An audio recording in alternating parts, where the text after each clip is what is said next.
I don't know what you're talking about. Please take a moment to subscribe. Give this video a thumbs up. It truly helps this channel grow. I appreciate your support.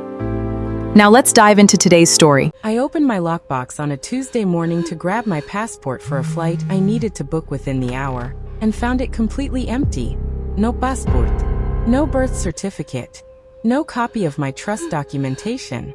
Every single piece of identification I kept in that box, gone, without a trace of forced entry, without a single sign anyone had even touched it.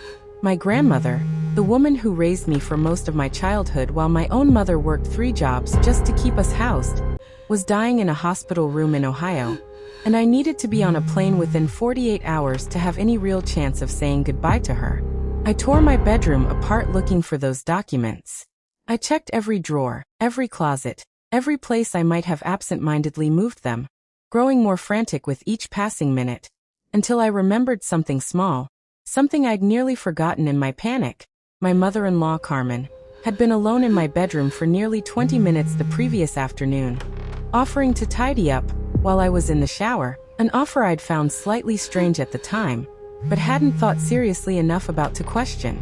I want to tell you, before anything else, that what Carmen didn't know, standing in my bedroom with my entire identity in her hands, was that she'd just made the single biggest mistake of her entire relationship with me.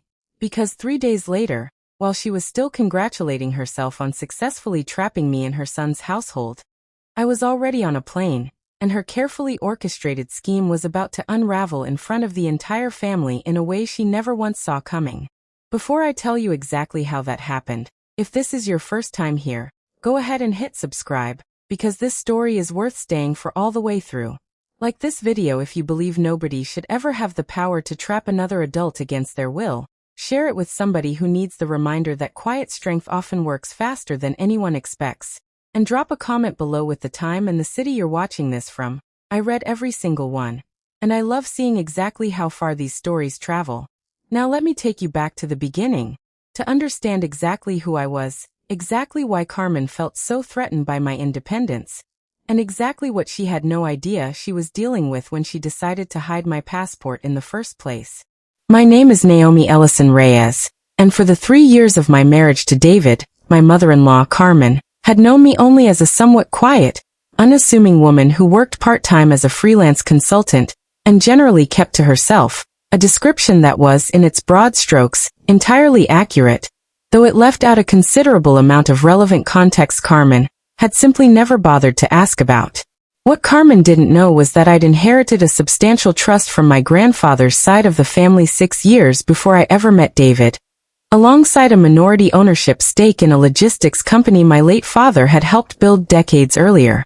I'd made a deliberate choice, well before David and I ever met, to live modestly and privately despite that inheritance, working my own consulting career because I genuinely enjoyed the work, maintaining a level of financial independence that had nothing to do with needing the money, and everything to do with wanting a life built on my own effort rather than inherited comfort alone. I'd never discussed the full scope of my financial situation with Carmen, partly because our relationship had never developed the kind of trust that invited that level of disclosure, and partly because I'd learned, early in dating David, that revealing that information too quickly tended to change how people treated me in ways I found genuinely uncomfortable. David knew, of course, having been fully informed before we married. Carmen simply never asked, and I never saw any particular reason to volunteer information to a woman who had made her skepticism of me clear from nearly the moment David first introduced us. Carmen Reyes had, by David's own account, exercised considerable influence over her son's life for the entirety of his adult years, a dynamic I'd noticed early in our relationship, but initially attributed to a simply close, if occasionally overbearing, mother-son bond rather than anything more deliberately controlling. That assessment shifted considerably over our 3 years of marriage, as I began noticing a specific, consistent pattern in how Carmen approached decisions affecting David and me as a couple, inserting herself into our household finances more than either of us had invited, offering unsolicited, frequent opinions about how we should be running our household, and expressing, with increasing frequency, a specific kind of anxiety whenever David and I made decisions independently of her input. David, for his part, struggled considerably to establish clear boundaries with his mother, a pattern I understood, with some sympathy, as the product of decades of Carmen's influence over his life long before I'd ever entered the picture. I'd pushed, gently but consistently, for us to establish clearer boundaries together as a couple, conversations that David generally agreed with in principle, but struggled to actually implement whenever Carmen pushed back against them in practice. Carmen's anxiety about our independence, I'd come to understand over those 3 years, stemmed from a specific fear I don't think she ever fully articulated even to herself. That David's increasing independence as a married adult represented, in some fundamental way, a loss of her own relevance and control over his life, a fear that would eventually drive her toward a decision considerably more serious than her usual pattern of overbearing involvement. My grandmother, Eleanor, had raised me for much of my childhood while my own mother worked 3 jobs to keep us housed and fed, a relationship that had shaped nearly everything about who I eventually became as an adult, considerably more foundational to my own sense of self than my relationship with my own mother. Loving as that relationship was in its own different way, Eleanor had been diagnosed with advanced congestive heart failure roughly 8 months before this story begins, her condition declining steadily despite her medical team's best efforts, reaching a point, in the days immediately preceding this story's central event, where her doctors in Ohio had begun gently preparing our family for the likelihood that she had only days, rather than weeks, remaining. I'd been in close, constant contact with my mother and my aunt throughout Eleanor's declining health, planning carefully for exactly the kind of urgent, last-minute travel I now needed to execute, keeping my passport and essential documents readily accessible specifically, because I understood how quickly this particular situation might require me to travel on short notice. I received the call I'd been dreading on a Monday evening, my aunt's voice, careful and steady despite the obvious strain beneath it, telling me that Eleanor's doctors believed we were now measuring time in days rather than weeks, and that if I wanted any real chance of saying goodbye to her in person, I needed to book a flight as soon as possible. I told David immediately.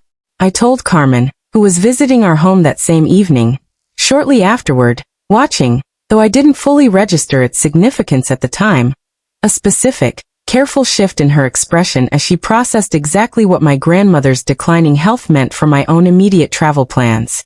I woke Tuesday morning intending to book my flight to Ohio immediately, planning to be on a plane within 24 to 48 hours given the urgency my aunt had described the previous evening.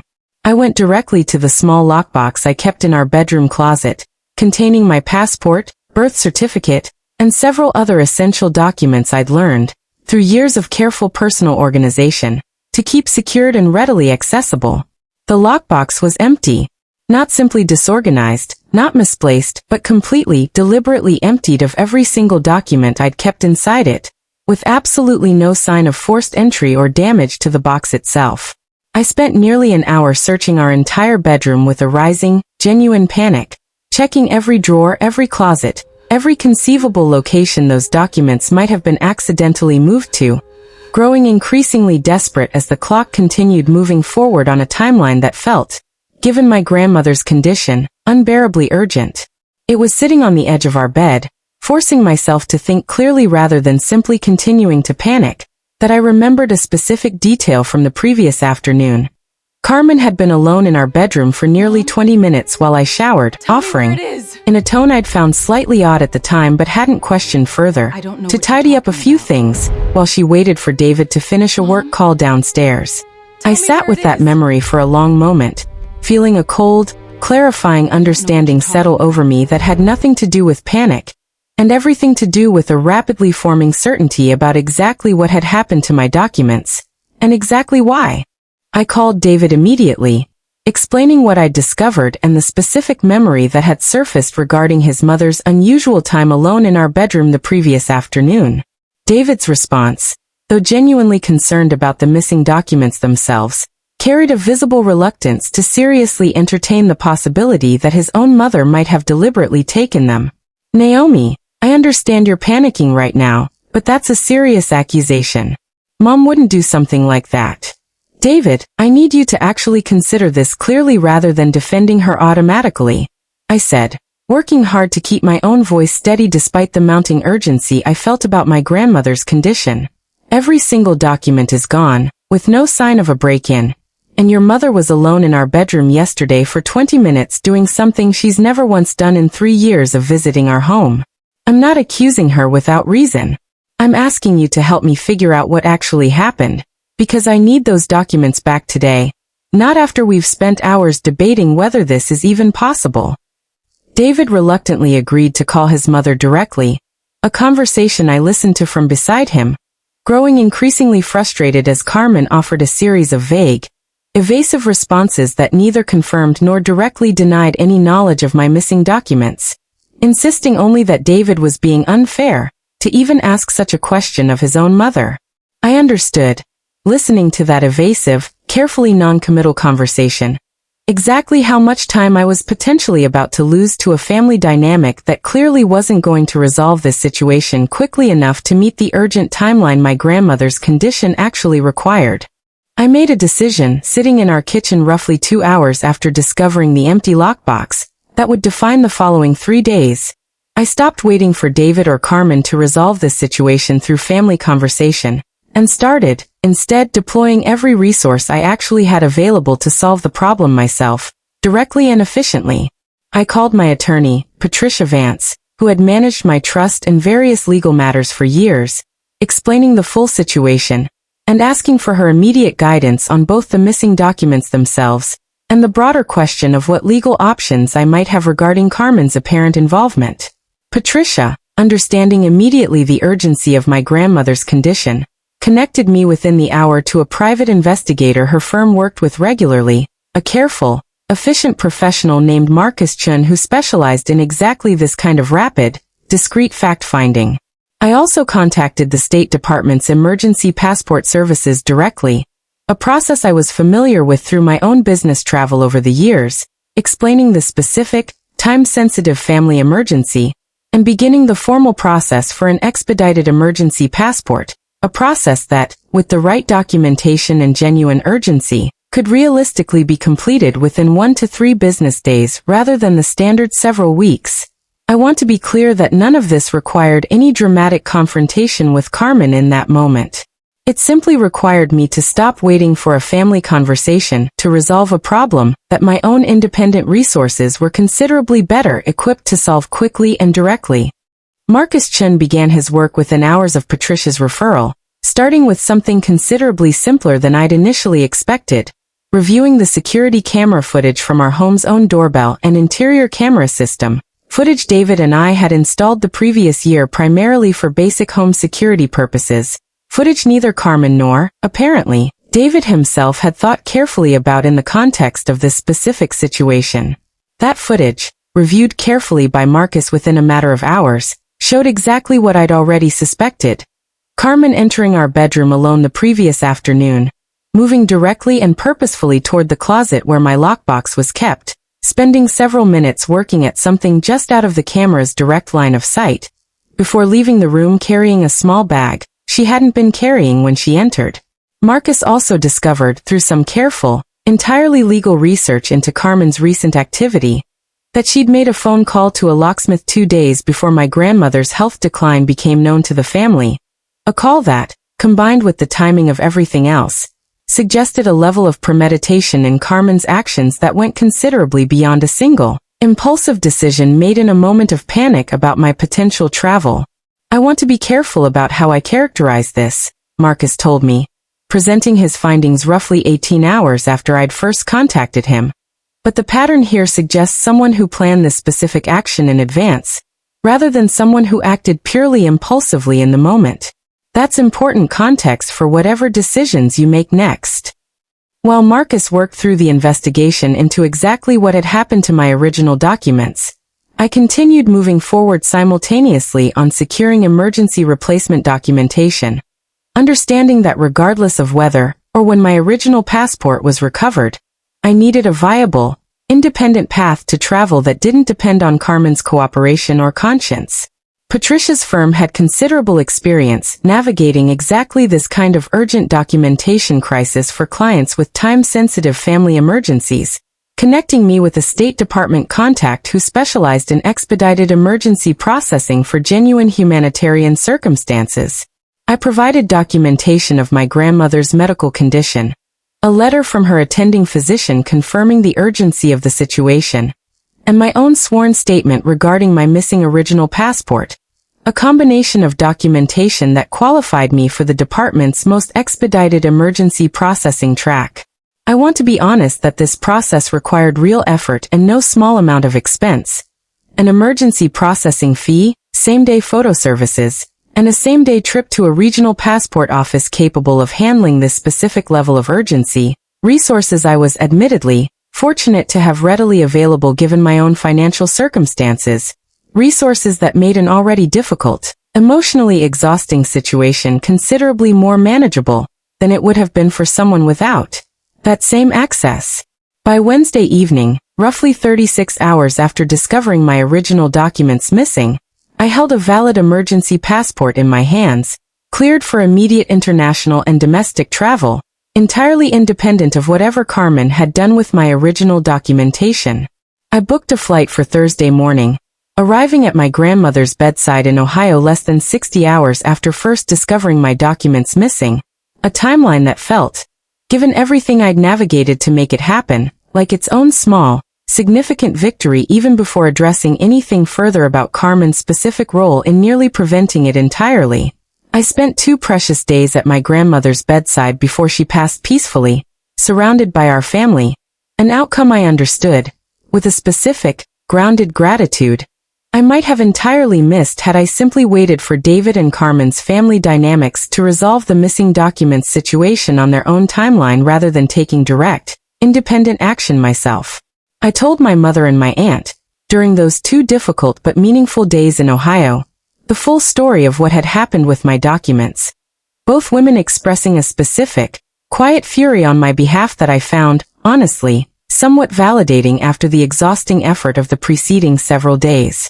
That woman tried to keep you from your own grandmother's deathbed, my mother said, her voice carrying a controlled anger I rarely heard from her. I don't care what her reasoning was. That's not something I can find any way to excuse, Naomi. I returned home from Ohio 5 days after my initial departure, prepared for a conversation with both David and Carmen that I'd been mentally organizing throughout my time away, understanding clearly, by that point, exactly what I needed to communicate and exactly what boundaries I intended to establish going forward. I requested a formal meeting with both of them at our house, presenting calmly and methodically the security footage Marcus had obtained, alongside his broader findings regarding Carmen's apparent premeditation in acquiring a locksmith's assistance before ever taking the documents themselves. Carmen's initial response followed a pattern I'd unfortunately come to expect from her over 3 years of marriage. A series of shifting justifications, first denying involvement entirely despite the clear footage, then pivoting to an explanation centered on her own fear of losing her son, to a marriage she'd apparently decided, without ever discussing it directly with either David or me, was pulling him too far from her own influence and control. I was scared, Naomi, Carmen finally admitted, once the footage made further denial genuinely untenable. I've watched you become more and more independent, and I worried that independence meant David needed me less and less. I know that's not a good enough reason. I know what I did was wrong. I just felt like I was losing my son. You didn't just risk losing your relationship with your son, Carmen, I said, my voice steady despite the considerable emotion still sitting close to the surface after the exhausting, grief-filled preceding week. You nearly cost me the chance to say goodbye to my grandmother, the woman who raised me. That's not a mistake I can simply set aside, because you're afraid of feeling less important in your son's life. I made clear in that same conversation exactly what needed to change for any continued relationship with Carmen to remain possible. Boundaries I'd spent considerable time during my flight home carefully, deliberately working through. I need you to understand something clearly, Carmen, I said. What happened this week wasn't a misunderstanding or an overreaction on my part. It was a serious violation of my basic autonomy as an adult, done specifically to control my movements and my choices. I'm willing to consider a path forward in this family, but only if you're genuinely willing to work, through actual therapy, on understanding why you felt entitled to make that decision in the first place, rather than simply apologizing for getting caught. David, for his part, finally offered the kind of clear, direct accountability that had been notably absent throughout our earlier, more evasive conversation about his mother's possible involvement. "Mom, what you did was genuinely serious, and I should have taken Naomi's concerns seriously the moment she raised them, instead of automatically defending you without actually investigating what happened. I'm sorry I didn't do that. Naomi, I'm sorry it took this long for me to actually stand clearly on your side of this." I required moving forward considerably more structural boundaries around Carmen's access to our home and our personal belongings, boundaries David committed to actively enforcing rather than simply agreeing to in theory, a commitment I understood would require real, sustained effort on his part given the decades-long pattern of deference to his mother that had preceded our marriage entirely. 2 years removed from that difficult week, my relationship with Carmen remains considerably more distant and carefully bounded than it was before this incident. A change I consider not a loss, but a necessary, overdue correction given exactly what she'd shown herself capable of when she felt sufficiently threatened by my independence. Carmen did engage in several months of individual therapy following our confrontation. Work David reports has genuinely helped her develop a clearer, more honest understanding of her own control-driven anxiety, though I've maintained deliberately measured expectations about how much that work translates into fundamentally different behavior over time, extending trust incrementally based on consistent demonstrated change, rather than simply taking her word for it. David has grown considerably more consistent in maintaining the boundaries we established together, a change that required real, ongoing effort on his part, but that has genuinely strengthened our own marriage in ways I hadn't fully anticipated before this crisis forced the issue clearly into the open.